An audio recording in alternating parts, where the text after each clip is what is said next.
দেখো বন্ধুরা, আজকে ভাপা চিংড়ি করছি। দেখো চিংড়িগুলো ভালো করে ধুয়ে কেটে ছাড়িয়ে নিয়েছি। এবার দিয়ে দেবো নুন, দিয়ে দেবো একটু হলুদ। হলুদটা একটু কম দেবে, হলুদ, গুঁড়ো হলুদ দিয়ে দিলাম। 1 চামচ কাঁচা লঙ্কা বাটা, সর্ষে বাটা 2 চামচ, দেখো, আর দিয়ে দেবো একটু দই।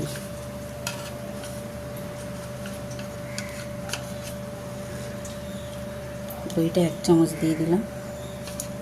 1 থেকে 1.5 চামচ দই দেবেন। দিয়ে কাঁচা সর্ষের তেল দিয়ে এটা মাখিয়ে নিতে হবে।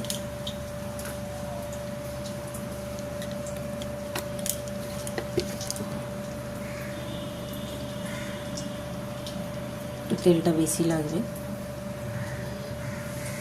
3 চামচ টেবিল চামচ মতন তেল দিলেই হবে।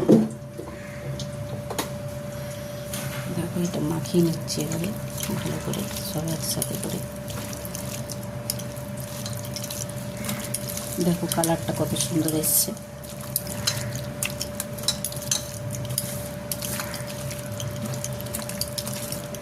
এবার আমি আমার ঢাকা একটা কৌটো, তার মধ্যে এটা দিয়ে দেব মাখানো চিংড়ি মাছটা।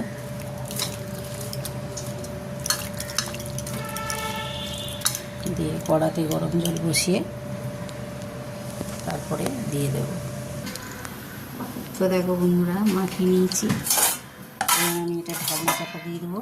আমি অ্যাড করেছি এর মধ্যে কাঁচা লঙ্কা 4টে, আরও একটু কাঁচা সর্ষের তেল দিয়ে দেবো।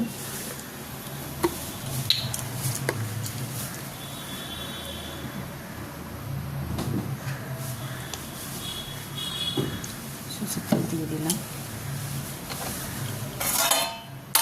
চাপা দিয়ে দিলাম। এখানে দেখো কড়াতে জল দিয়ে একটা স্ট্যান্ড বসিয়ে দিয়েছি। এবার এটা বসিয়ে দেবো, সোজা করে বসিয়ে দেবো। এবার একটা ভালো ঢাকনা চাপা দিয়ে দেবো।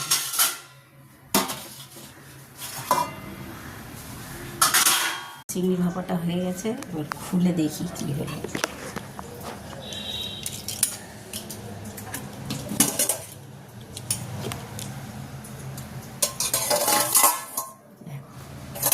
কত সুন্দর হয়েছে, গন্ধটাও খুব সুন্দর হয়েছে। দেখো রেসিপিটা অনেক সুন্দর, তোমরা করে খেয়ে দেখবেন, খুব ভালো লাগবে।